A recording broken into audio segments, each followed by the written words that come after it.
Good morning. Good to see you all this morning in the Lord's house. We're here to worship in the house of the Lord. We're going to learn a new song this morning, so I hope you enjoyed it. It's called There's Joy in the House of the Lord.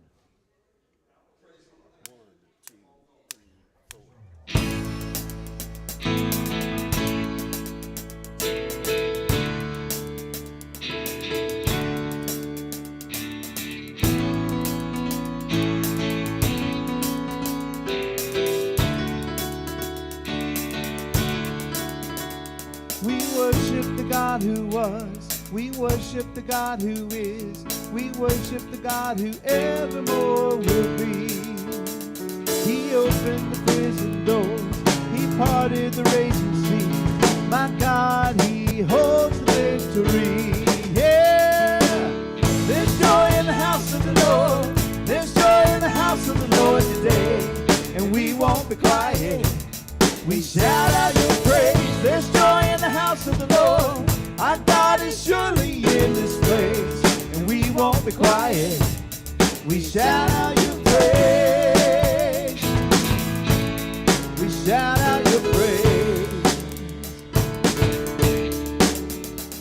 We sing to the God who heals. We sing to the God who saves. We sing to the God who always makes a way. 'Cause he hung upon that cross, then he rose up from that grave. My God still rolling storms away. There's joy in the house of the Lord. There's joy in the house of the Lord today, and we won't be quiet. We shout out your praise. There's joy in the house of the Lord. Our God is surely in this place, and we won't be quiet. We shout out your praise. Oh, we shout out your praise.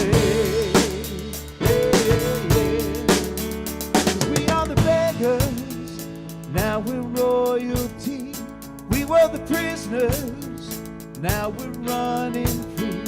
We are forgiven, accepted, redeemed by his grace. Let the house of the Lord sing praise. We were the beggars. Now we're royalty. We were the prisoners. Now we're running free. We are forgiven, accepted, redeemed by his grace. Let the house of the Lord sing praise. There's joy in the house of the Lord. There's joy in the house of the Lord. There's joy in the house of the Lord today. There's joy in the house of the Lord. There's joy in the house of the Lord. There's joy in the house of the Lord today. There's joy in the house of the Lord. There's joy in the house of the Lord today, and we won't be quiet. We shout out your praise. There's joy in the house of the Lord. Our God is surely in this place, and we won't be quiet. We shout out your praise. There's joy in the house of the Lord. There's joy in the house of the Lord today, and we won't be quiet. We shout out your praise. There's joy in the house of the Lord. Our God is surely in this place, and we won't be quiet. We shout out your praise. We shout out your praise. We shout out your praise. We shout out your praise. We shout out your praise. There's joy in the house of the Lord. It's a foot tapping song, get you going. Hopefully I got you going this morning. At this time, we're going to take just a few minutes to greet one another. Please find somebody you haven't talked to yet this morning and give them a fist bump and say a prayer. Greet one another.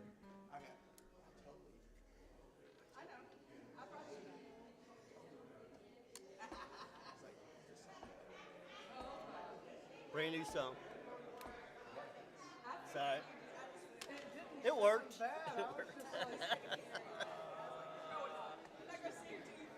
Right, exactly. We can't stop. Yeah, that's right. Keep backing him up, backing him up. Yeah. That's what we do. Got to.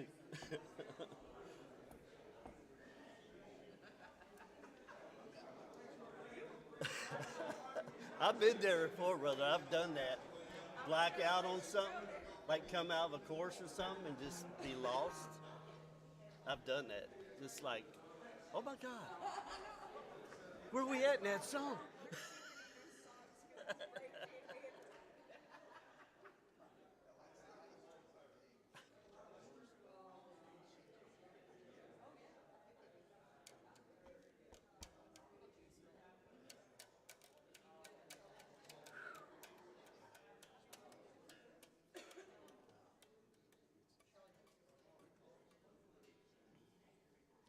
We good?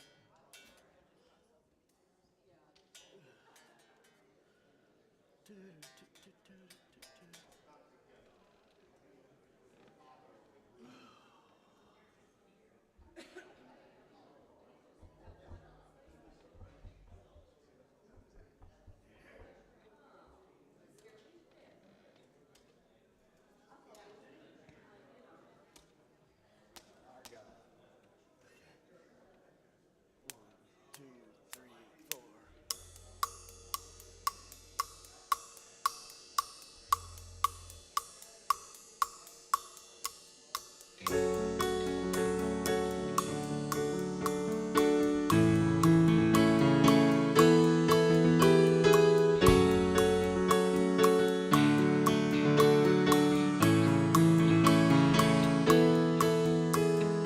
Water you turned into wine.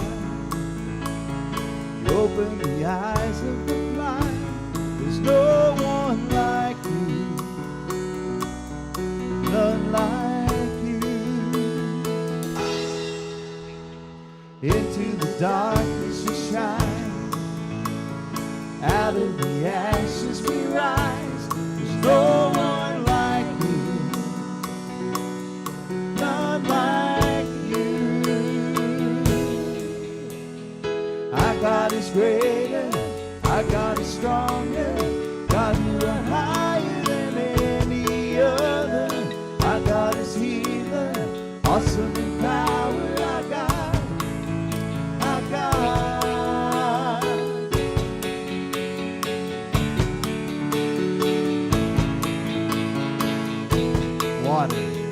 Water you turned into wine. You open the eyes of the blind. There's no one like you, none like you. Into the darkness we shine.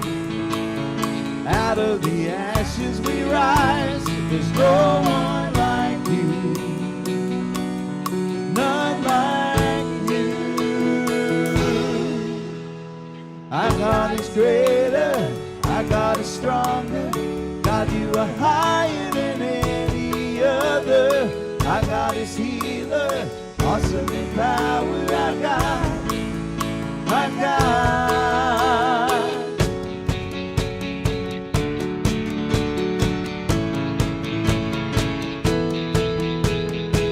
And if our God is for us, then who could ever stop us? And if our God is with us, then what can stand against? And if our God is for us, then who could ever stop us? And if our God is with us, then what can stand against?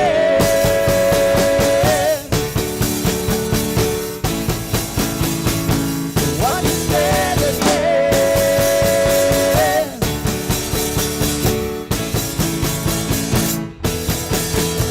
Our God is greater, our God is stronger. God, you are higher than any other. Our God is healer, awesome in power. Our God, our God. Our God is greater, our God is stronger.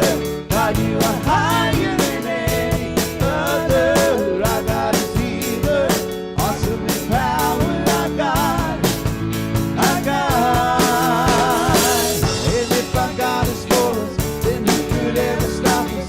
And if our God is with us, then what can stand against? And if our God is for us, then who could ever stop us? And if our God is with us, then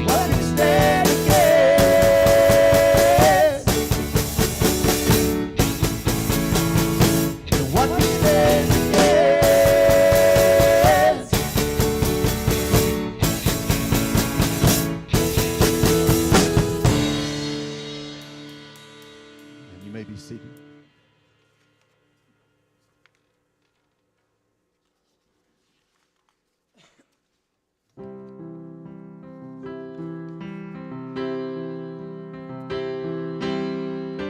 Praise him this morning. So fix your mind and your eyes on him.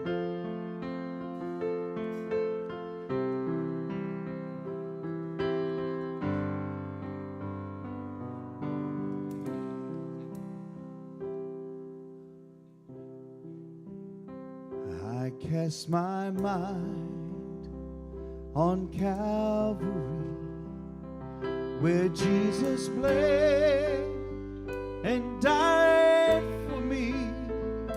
See his wounds, his hands, his feet, my Savior on that cursed tree. His body bound and drenched in tears, they laid him down in Joseph's tomb, the entrance sealed by heavy stone. Messiah still and all alone. Oh, praise the name of the Lord our God.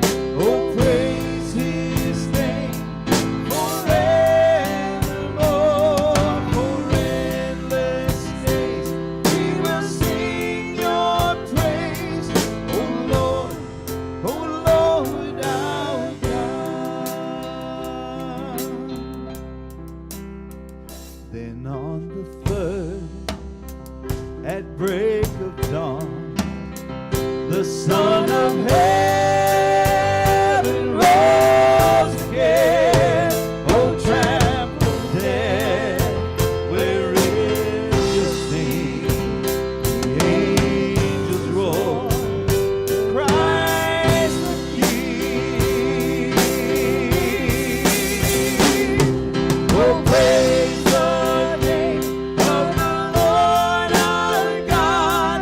Oh, praise his name forevermore. For endless days we will sing your praise. Oh Lord our God.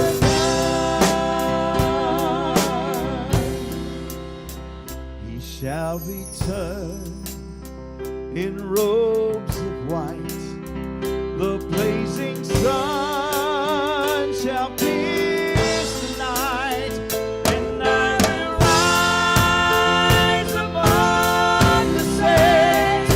My days transfixed on Jesus' face. Oh, praise the name of the Lord our God. Oh, praise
love your voice.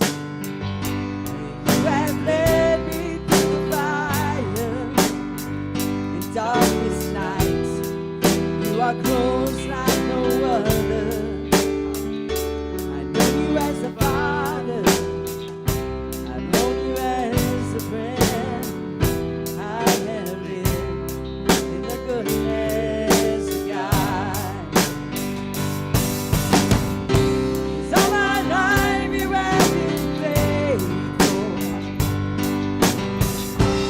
All my life you have been so, so good. With every breath that I am able, I will sing of the goodness of God. Your goodness is running after, it's running after me. Your goodness is running after, it's running after me. With my life laid down, I'm surrendered now. I give you everything. Your goodness is running after, it's running after me. All my life you have been faithful. Yeah. All my life you have been so, so good. With every breath that I am able, I will sing of the goodness of God. I'm gonna sing, I'm gonna sing, yeah. 'Cause all my life you have been faithful. And all my life you have been so, so good. With every breath that I will sing of the goodness of God. Oh, 'cause all my life you have been faithful. Yeah. And all my life you have been so, so good. With every breath that I am able, I will sing of the goodness of God. I will sing of the goodness of God.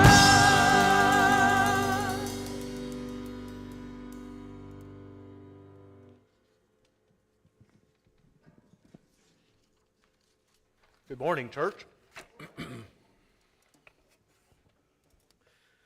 The best-selling book of all time, best-selling series of books of all time, is the Harry Potter series. And I looked it up this week. They have sold over 500 million books.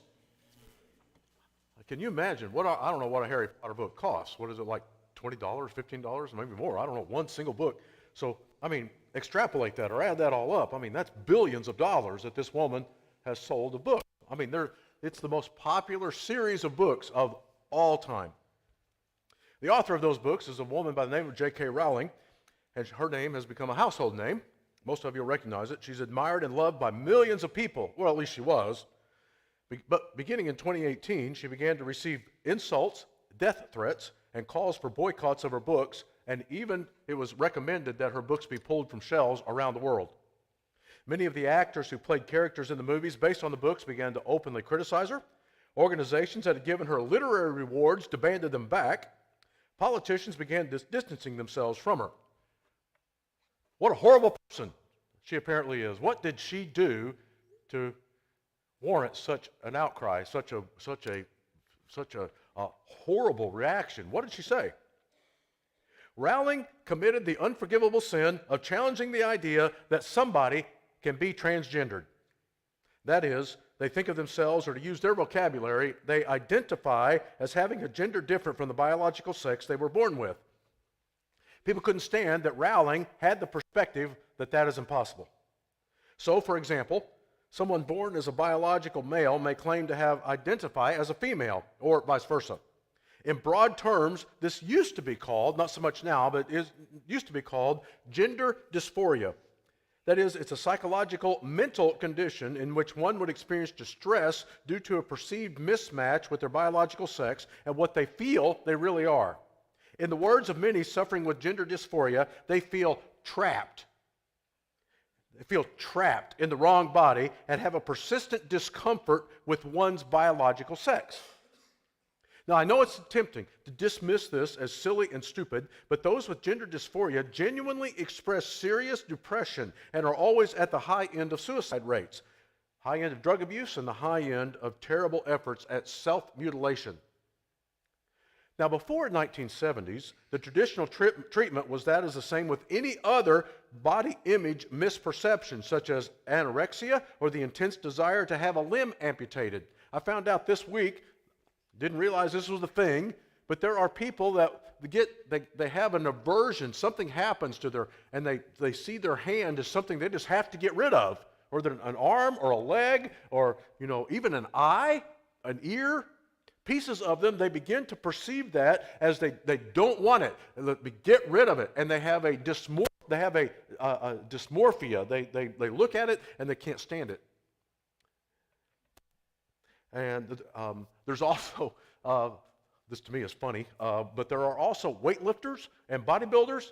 They have what's called big orexia. In other words, the bigger and bigger they get, the skinnier they see themselves in the mirror.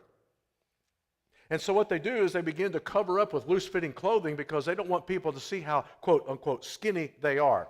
So their perception of what they see in the mirror is different than reality. And this is what drives many men specifically to get bigger and bigger and bigger so that they can finally get to the point that they feel like that they're big enough. Bigorexia. These are all misperceptions of reality. That the things that they see or they feel in themselves doesn't align with the reality of what is true. So how would you fix that? Again, before 1970, psychotherapy and medication with the intent of realigning this misperception with the reality of their biological sex. If a man felt like a woman yet was trapped in his male body, his feelings were viewed as the problem. The mental perception was to be resisted, modified, corrected, and reoriented toward reality, toward truth. That was the former avenue of treatment. How things have changed. Now, the medically and culturally recommended approach is to define reality through what one feels. And we're going to hear that word over and over and over again. And that reality is not determined by what is true, but reality is determined by desire. What I want to be true. And if I think about it enough to be true, then it can become true. And so now the treatment is to affirm that desire to change their sex. And not only the affirmation of it, but collusion in helping them create the body for which they feel they really are. It's called sex reassignment, in which the body is usually altered, sometimes drastically and irreparably so, to help them conform in the hope that doing so will let them finally be at peace with themselves and their perceived self. This often includes heavy doses of hormones, total facial reconstructions, implants, and amputations. This has already become so culturally accepted that males who say they're actually female are allowed to compete in women's sports, usually winning over biological females by wide margins. I saw an interview this week of a young girl who in high school had trained since she was a youngster. Before preteen, she wanted to be a champion sprinter. By the time she was a sophomore, she was an all-stater, and they knew that by the time that she got to be a junior or senior in high school, that she would be winning state and even national tournaments, national meets. Her junior year, 2 boys who could not even qualify for their own high school team were allowed to compete against them. She never won another race. And as a result, missed out on scholarships and financial incentives enable her to go to college. Males who claim they identify as females are even allowed and placed in women's prison with predictably disastrous results. It's now cultural dogma that transsexual proclivities can manifest between the ages of 2 and 4. So there are now pediatric clinics which specialize in facilitating that. So now children are involved, being given puberty blockers and other hormones as they age so that they become the gender that they feel, often with the parents' approval, but not always so. In California, Abigail Martinez's daughter, Yaley, started showing signs of depression and suicidal tendencies in the 8th grade. She did what any good mother was going to do, and she met with school officials for help. My daughter wants to kill herself. What do I do? Help me. Without her mother's knowledge, school officials funneled Yaley towards the LGBTQ groups in the school and then to an outside psychologist who encouraged her to transfer and told her that her problem was that she was really a boy trapped in a girl's body and now to call herself Andrew and begin to present herself as a boy. However, it was important that she keep it secret from her mom. Once Yaley's mom did find out and protested, insisting that they find the real cause of her daughter's depression, she was told that she, the mother, was the problem for refusing to affirm her daughter's behavior, and if anything happened to her, it was her fault. So at 16 years old, Yaley was taken away from her mother by the Los Angeles Department of Children and Family Services and placed in a group home where she lived as a boy, all while her mental health continued to decline. Abigail was only allowed to see her daughter for 1 hour a week, where she could not bring up her transition or her Christian faith. At the age of 19, Yaley committed suicide anyway. And if you think that's only in Los Angeles, California, where you would kind of expect that, most of you are thinking, well, big deal, no surprise. Similar things have happened in Ohio, Virginia, Tennessee, and Illinois. Kids being taken away from their parents because they refuse to affirm what the child says that they are. Now, our son Bradley, at one time insisted he was a shark. He just insisted that's what he wanted to be. You ask him, what do you want to be when you grow up? I want to be a shark. Now, I hoped it wasn't a loan shark that he wasn't talking about, or a card shark, or a pool shark. And so I kind of clarified that. I said, no, you want to be like in the ocean. He said, yeah, I want to be a shark when I grow up. Well, a lot of kids do that. They want to be, and they feel themselves as something else. And as far as I know, he has never brought it up again now that he's in his 30s. So what's going on? The main point is not only to tell you what to believe in this series. I could tell you what to believe. I could say you should believe this about abortion and homosexuality, about justice, about poverty, and things like that. I could tell you what to believe, but whenever you stand in the presence of somebody who has a different belief than you, if you don't know why, you will fold like a house of cards. Your faith will be undermined, and you won't be able to defend yourself. So this series has not been about the what. Most of us already know the what. This series has been about the why. We want to know why we believe things. And it's important, especially for parents, to know why, because as you raise your children and your grandchildren, as are the case, as you raise those kids, they're going to be put in situations where if they don't know the why, some person that is in authority, some person that has influence over them, they're going to tell them the why, and they're going to reject the church. I know that to be true because it happens and happens and happens and happens. Young people, teenagers, are graduating from the church as fast as they're graduating from high school. They turn around and they leave the church because the church has never told them why to believe this. Their parents have never told them why this is important. So this series has been about that. One way or the other, you're going to be confronted with these issues of abortion and homosexuality and what we're talking about today, transsexualism. Without understanding the why behind a belief, we'll be easily deceived and persuaded away from our trust in Christ. Now, we've already learned some of the biblical perspectives of the sexual ethic, but let's revisit it because I think we can draw some additional truths that bear on the transgender issue specifically. Genesis chapter 1, verse 27. We have revisited this every message, every teaching in this series. It says, so God created man in his own image. In the image of God, he created them. Male and female, he created them.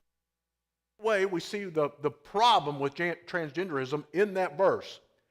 How did he create them? Male and female. Very binary.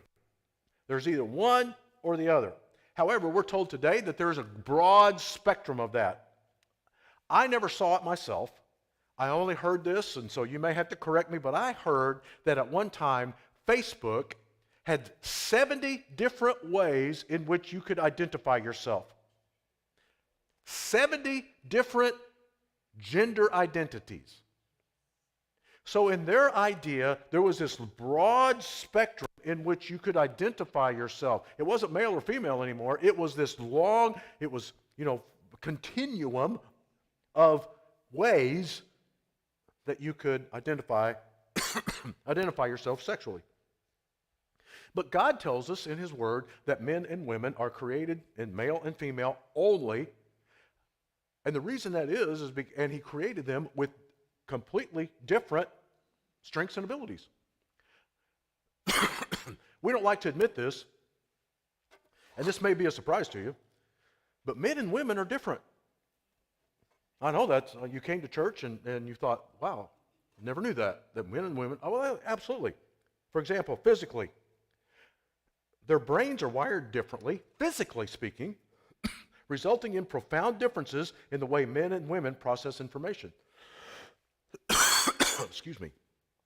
For example, women are more sensitive to sound than men. I know that to be true because my wife cannot stand to hear me chew gum. Can't stand it. Now, it may be that I like to put an air bubble in my gum and pop it over and over and over and over. But she also can't stand to hear me eat carrots and a number of other. She's the one that says, chew with your mouth closed. Even though I'm not thinking about it, and I think I am. Don't smack your lips. Don't lick your fingers. Don't strum the table. Women are more sensitive to sound than men. She likes the music at lower volume. Why? Well, because she's wired different, physically wired different. She's more sensitive to that. Men, on average, now these are averages. I know somebody's going to come up and say, well, I know such and such. Well, you're going to have anecdotes in which this might be true. I do too. But men, on average, have better depth perception. Guys, that's why when you're driving, she grabs the handle as you're weaving through traffic. Or she says, slow down, slow down, slow down. Or she's yelling at you to hit the brakes, or something like that. It's because men naturally know with more precision, on average, the distance between them and the next car. They can identify distances better and heights and volumes a whole lot better than, on average, than women can. They're wired different. On the other hand, though, women have better night vision and a better visual memory. In other words, they look at something, they can remember it a whole lot better. Different wiring. Men, on average, are 30% stronger than women, especially in the upper body. Have you seen those? There's a bunch of them online now, but there are a whole bunch of videos of average men, average guys. Yeah, please. Just average guys with marginal talents and marginal abilities. When it comes to guys, wiping out women at their given sport. Just able to just mop the floor with them, even though they're just of average ability. Well, how do they do that? It's because men, on average, are a lot stronger. Not only physically are they different, but also psychologically. Men, on average, are more analytical, while women are more intuitive. Guys, we like logic. We like to analyze things. Women make decisions more on emotion and empathy. And so they're able to analyze, that's how they analyze stuff, is that they're far, far more intuitive in that they're able to pick up signals that us guys can't see. If we can't see it in black or white, then we don't see it. Women, however, are looking at the entire spectrum of things. We see things black and white. They see things more across a spectrum of color than we do.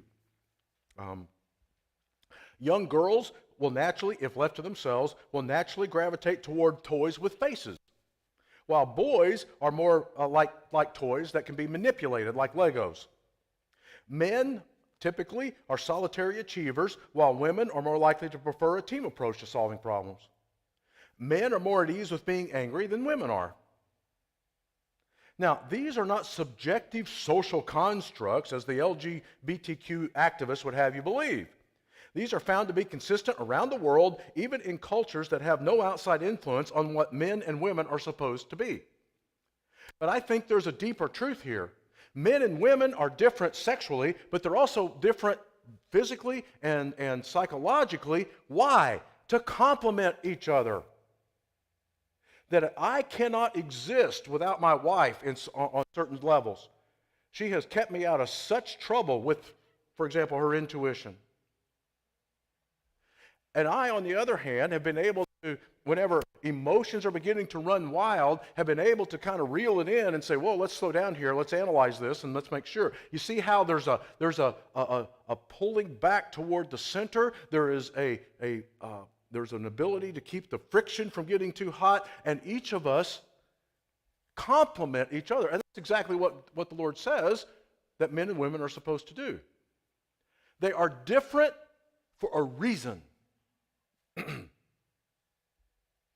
And again, these are not subjective. These are objectively observable. And the Bible is consistent with that in Genesis chapter 1, verse 27. There is no hint that a biological man should identify as a woman or attempt to act in ways that are perceived as appropriate only for women. We have God-designed roles in the family, in the community, in our workplaces, in the church. And if we begin to blur those lines, then things get chaotic. They begin to get some friction to them. There gets to be conflict. There gets to be more and more brokenness. And a key passage on this issue comes in Deuteronomy chapter 22, verse 5. Look what it says. The Israelites are told specifically, a woman shall not wear a man's garment, nor shall a man put on a woman's cloak, for whoever does these things is an abomination to the Lord your God. Now, this is not universally true. Sometimes guys wear dresses for comedic effect, in order to be funny. Lucille Ball was famous for putting on men's clothing and a fake mustache to comedic effect. But when people do that, everybody knows what's going on. This is to be funny. This is to get people to laugh. It's not trying to deceive another person into thinking that there's something that you are not. And that's what this is called. This is what this is actually talking about.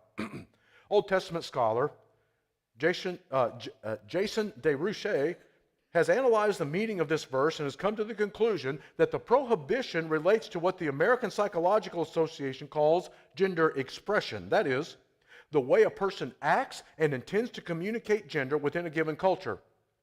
Behaviors like how one dresses, he says, what is generally normative in God's world is one's biological sex should govern both one's gender identity and his or her expression. The impact is on daily life and society.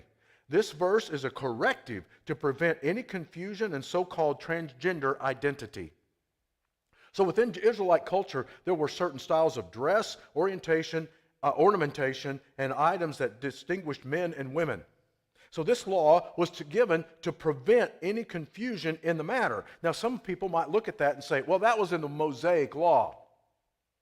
But we find later, completely throughout the Old Testament and into the New Testament, we find that the Bible is consistent with itself in that it prohibits us in behaving in ways consistently that does not line up with the biological sex that the Lord has given us. In other words, trying to pass yourself off as a woman when you are in actuality a man and vice versa, and a community being accepting of such, puts itself at risk of God's wrath. Look at the last part of the verse again. He says, whoever does these things is an abomination to the Lord. So blurring what God made a clear line of distinction is a serious offense. Well, why? Because it undermines the ability of men and women to rightly reflect the nature of God. We go back to Genesis chapter 1, verse 27. What did he say? He said, He created them in whose image? In His image, male and female, He created them. There is something about the strictly male and strictly female image that glorifies God. And when we begin to change that, or we begin to blur that, what does that do? it undermines that ability to reflect God's glory. We are His imagers as created. And to do otherwise says that God's created reality is irrelevant. Additionally, both the Old Testament and New Testament picture the relationship between God and His people as a relationship between a husband and his bride. And when we begin to twist all that up, that there's this spectrum of male and female, what does that do to the image of God's relationship with us as His church and as His children? The distinctions are necessary for the reflection of God's glory to be seen in humanity, and blurring the lines dims the glory. Now, last week, when we talked about homosexuality, the second part of it, we talked about the process that the homosexual agenda and activists have gone through in order to get it accepted and celebrated. Remember, they were desensitizing, jamming, and then conversion. I didn't make those up. There were two homosexual Yale scholars who wrote a book, and they said this is how we ought to go about being accepted into the culture. And the activists have planned that out, and they have been perfectly successful in implementing their plan. Well, the transgenders saw what exactly happened, and those that affirm that life, and so they began to do the same thing. But now they have even more tools by which to manipulate the culture. So what drives it? Well, the first thing is the internet. Number one is the internet. Transgendering used to be most prevalent in the male population. And in fact, it's been known for at least about 100 years. But in the last 10 years, there's been an explosion of those claiming to be transgender and seeking to have sex reassignment procedures. Specifically, not in the male population, but in young teen females. Because females are typically those who spend a lot of time on the websites of Tumblr, TikTok, and Instagram. These forums are saturated with the trans message and trans communities. And very often, they embed themselves within other seemingly innocent communities with shared interests like music, art, and sports. So they show up underhandedly, surreptitiously, in these other communities and begin to promote that agenda. They find a community, these girls find a community which leads them into questioning their biological sex, which then leads to a condition called rapid onset gender dysphoria. Parents report that almost exclusively their child showed no symptoms or tendencies in their preteen years, but then boom, all of a sudden, often within a couple of months of spending time online, they begin to question their gender identity. What happened? They got sucked into these communities on the internet that had a transgender positive message, and then they began to question their own selves. Now remember, we're talking about teenagers here.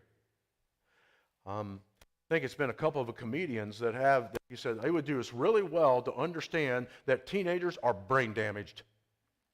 Well, that's true. I mean, anybody that works with kids knows that they have not had all of their faculties are not completely formed yet. In other words, they don't think straight. And if somebody catches them right at the right time, begin to rewire that, and they can begin to influence them toward an ideology that is contrary to God's Word. And they do it pretty easily. We've got a second way that they draw people in, and that is also through the social circles. Through these kids' social circles, especially at school.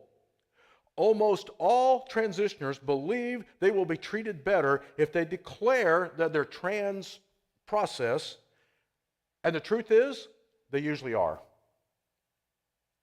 Most of the transitioning or transgender community preys not on the people who are popular in school, who have a strong social circle, but who do they prey on? They prey on those kids who are not in the inner circle.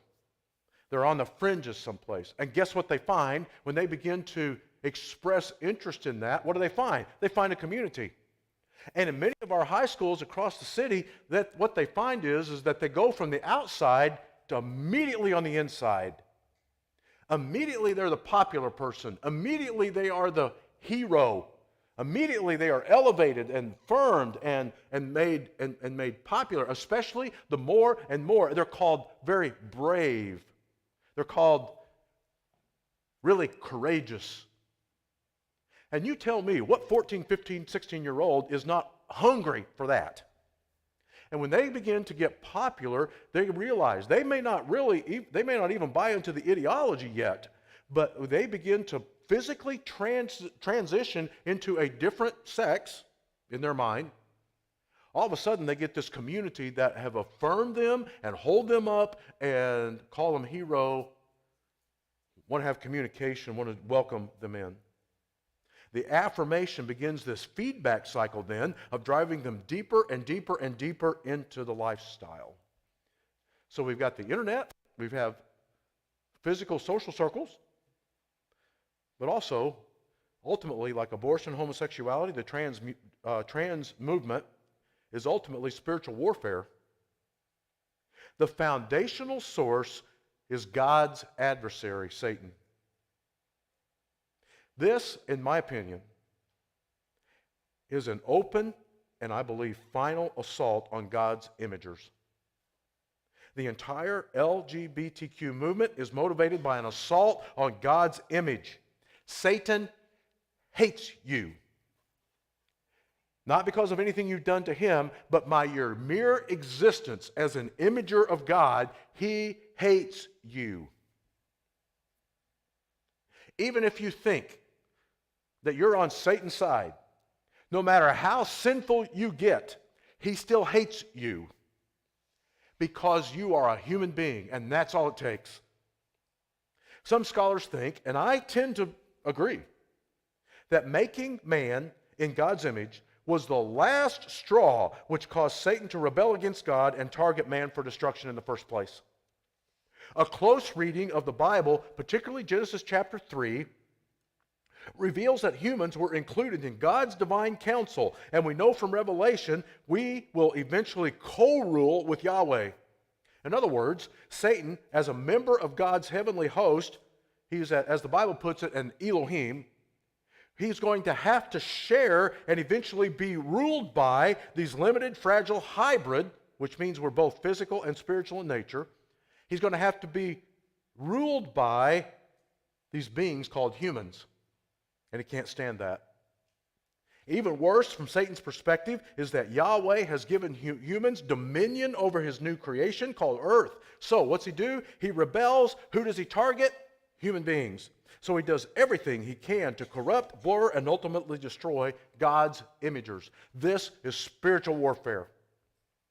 Everything we see happening right now, behind the scenes, Satan is loose, beginning to influence all he can, human beings, away from imaging God.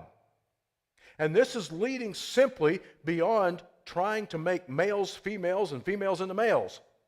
Because evil is never content, but always seeks the next level of progression away from God's designs. Evil, the devil and his minions, have always wanted to totally destroy everything Yahweh laid down in Genesis. Everything. So, what's the natural progression in the trans movement?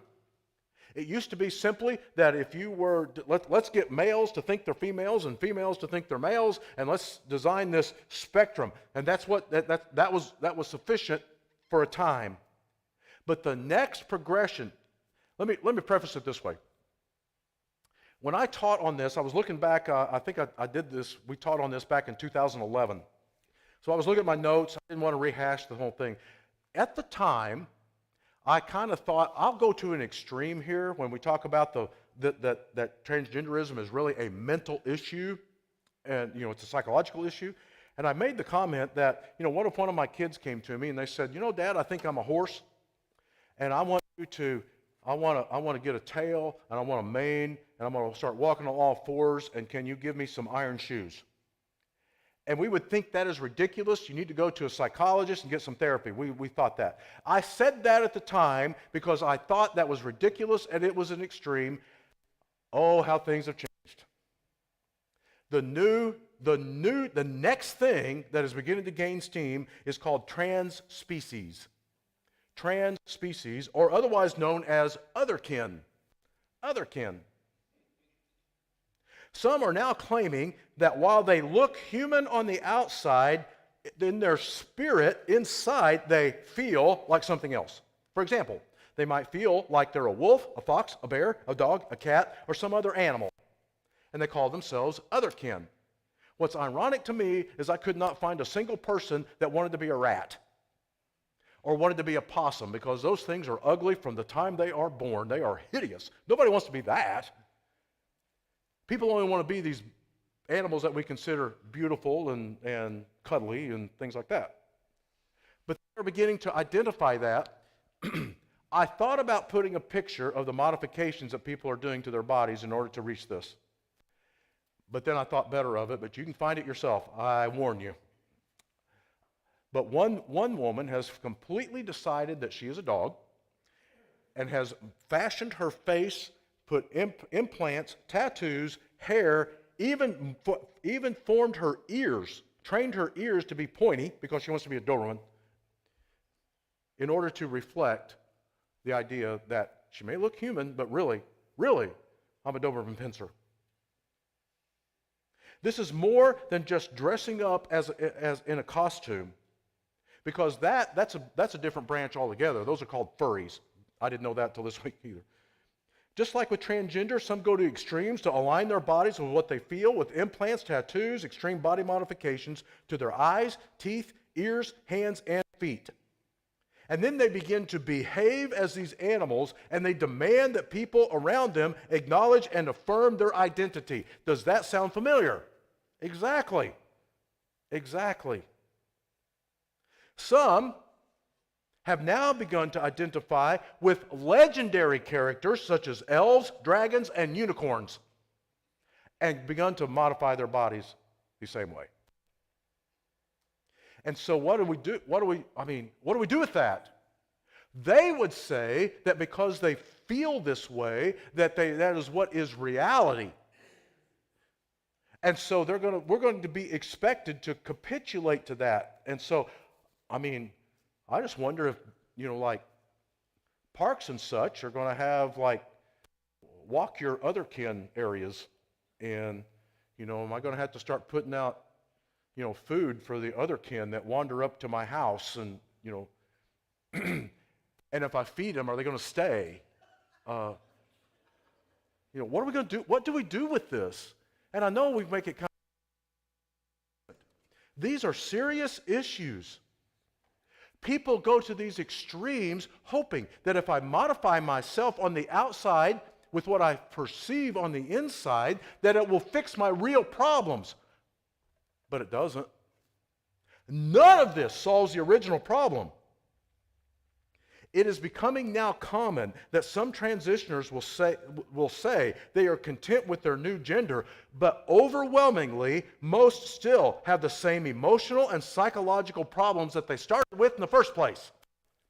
It didn't fix anything, because fixing what's on the outside rarely does.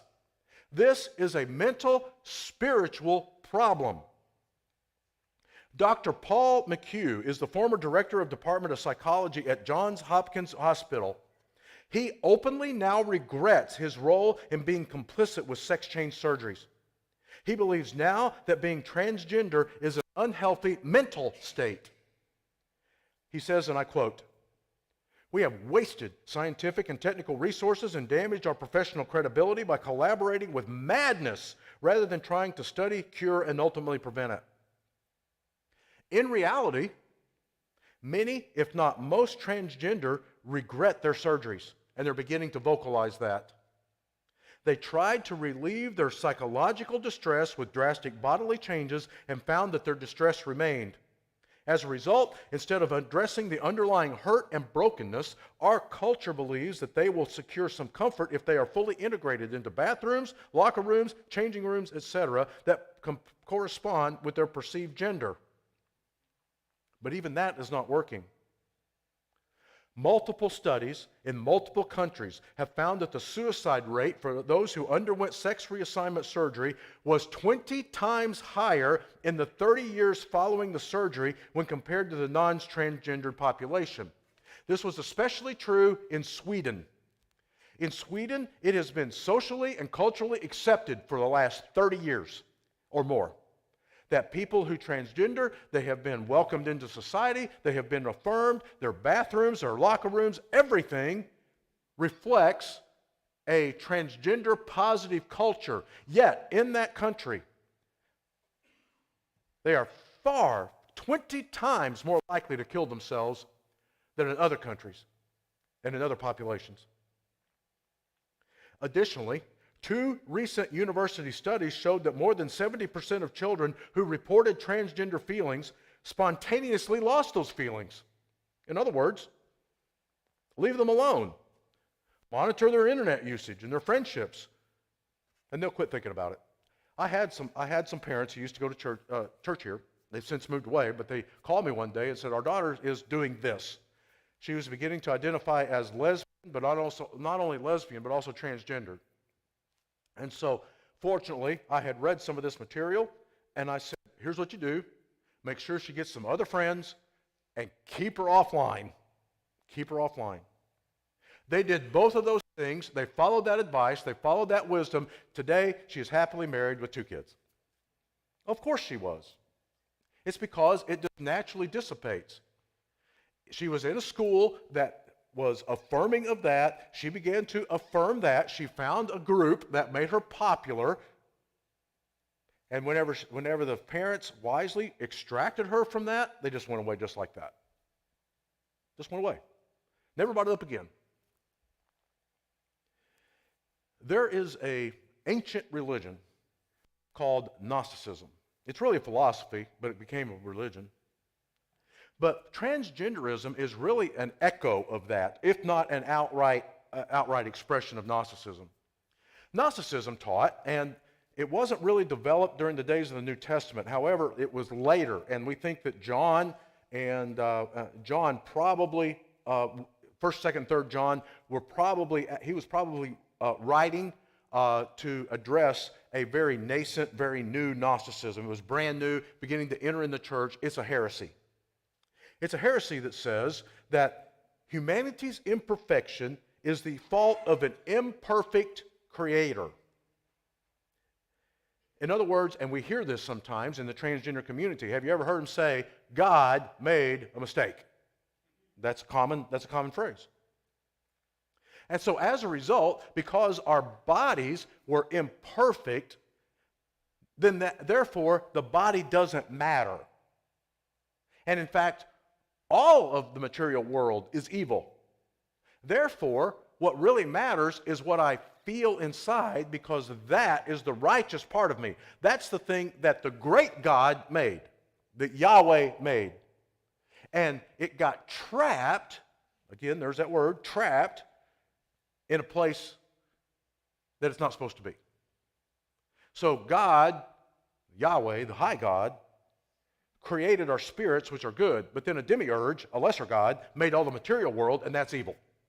So we have to, in order to be righteous, we have to align the material world with what we feel. So you hear it? So there's this Gnostic tendency to view the body as evil, and therefore to be brought into submission to what I feel. We're trapped in an evil material body. And this is very Greek. This is very Greek philosophy. They taught that whenever you die, you are free and you get to go live in heaven as a spiritual being. The Bible teaches, and Paul teaches something very, very different. He teaches that our bodies are a temple of the Holy Spirit, and so it matters very much what we do with it. So what's going on in the minds of people who can look at what is obvious in our minds? What's going on there? Paul writes in 2 Thessalonians chapter 2, verses 11 and 12. He gives us the answer. He says, therefore, God sends them a strong delusion so that they may believe what is false, in order that they may all be condemned who did not believe the truth but had pleasure in unrighteousness. What's going on is a deluding spirit.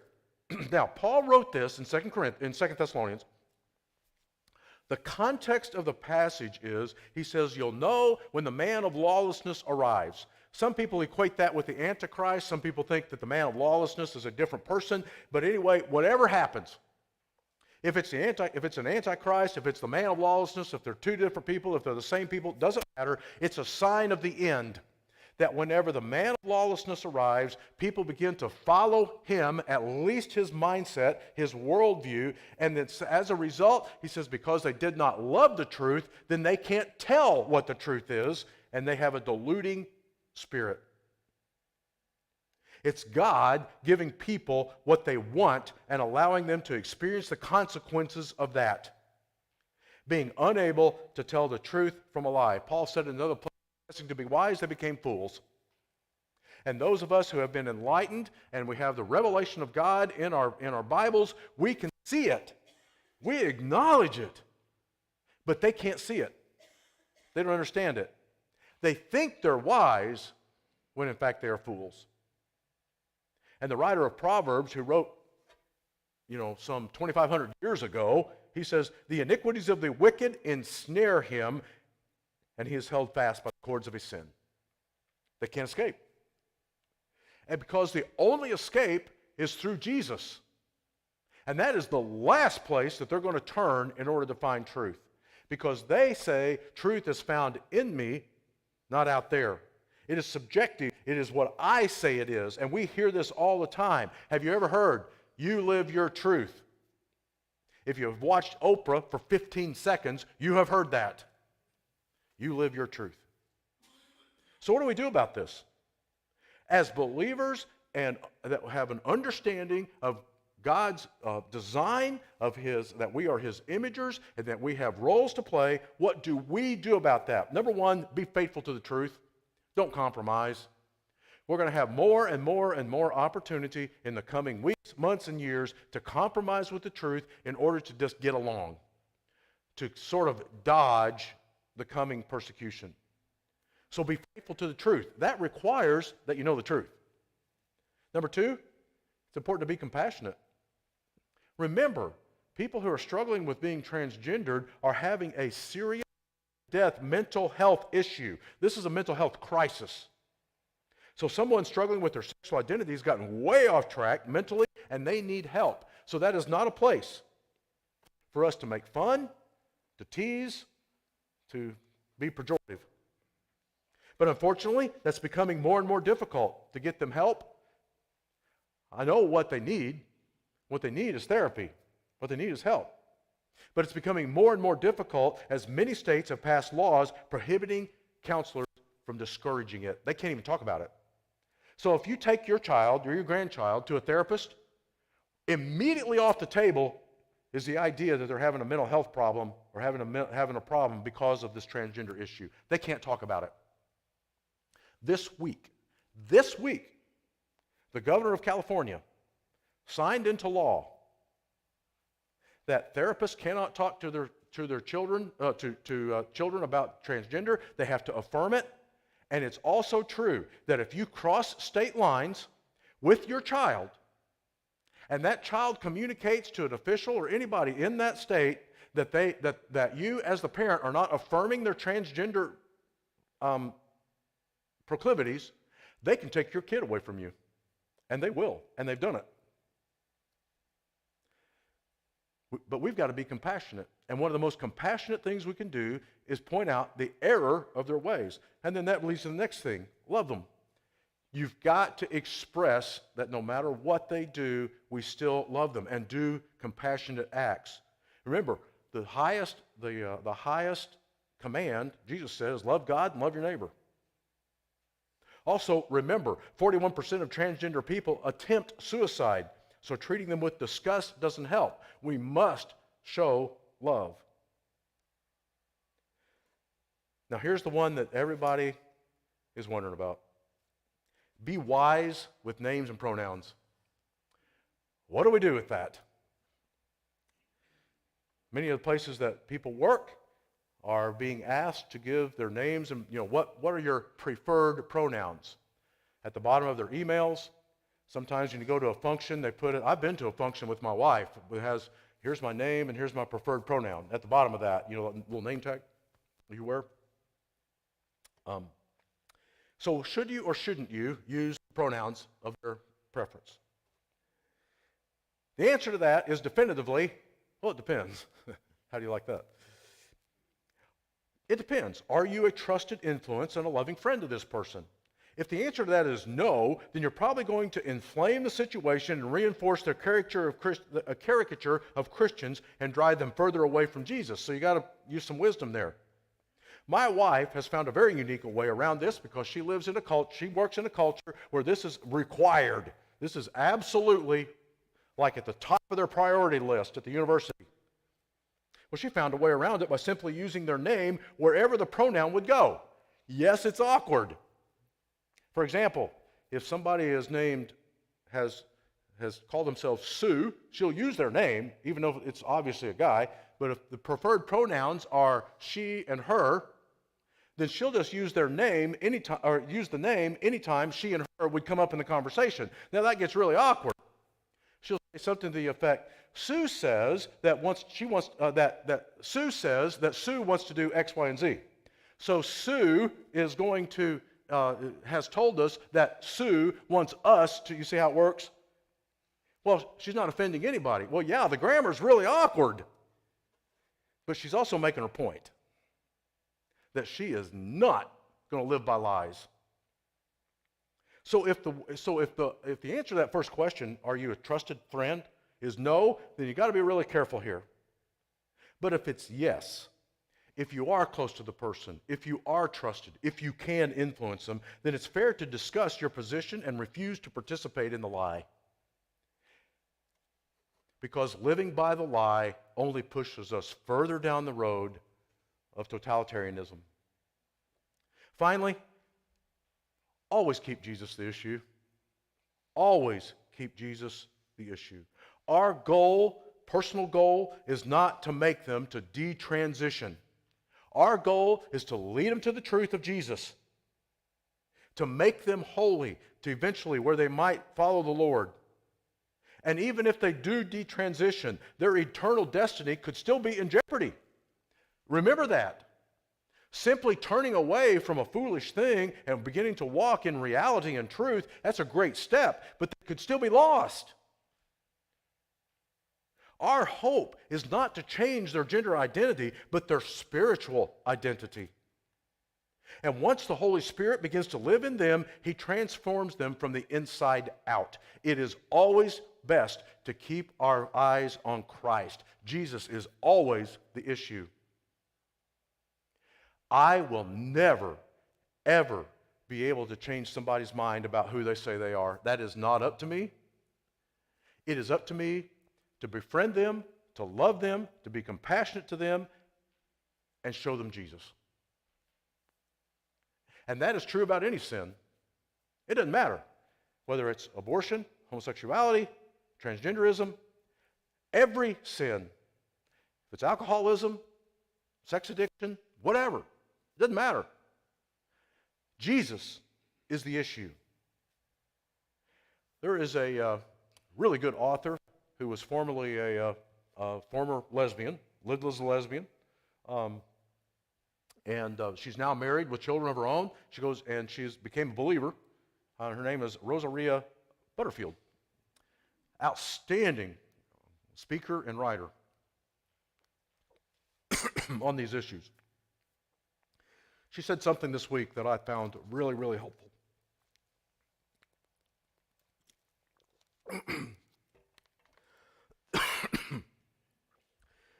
She said,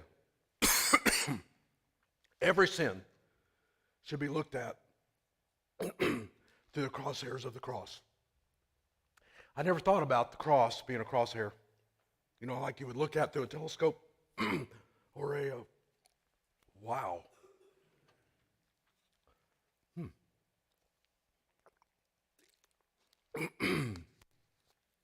I never thought about looking at our sin through the sights of a scope and making that our target.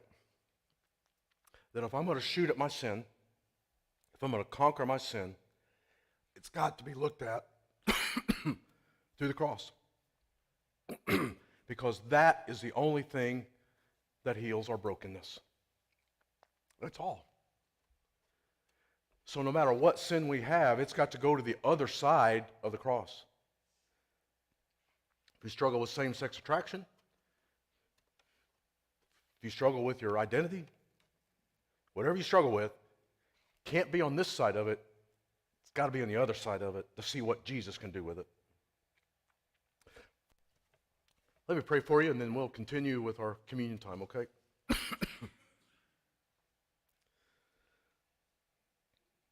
Lord, we don't understand all the dynamics of the issues that we've been talking about over the last several weeks, but especially this one. I pray that we would be compassionate, friendly, loving, and kind. But we would always make you the issue. You are the one, though, Lord, that saves us from ourselves. And may we learn how to articulate that with respect and dignity so that you can be glorified. Let us always hold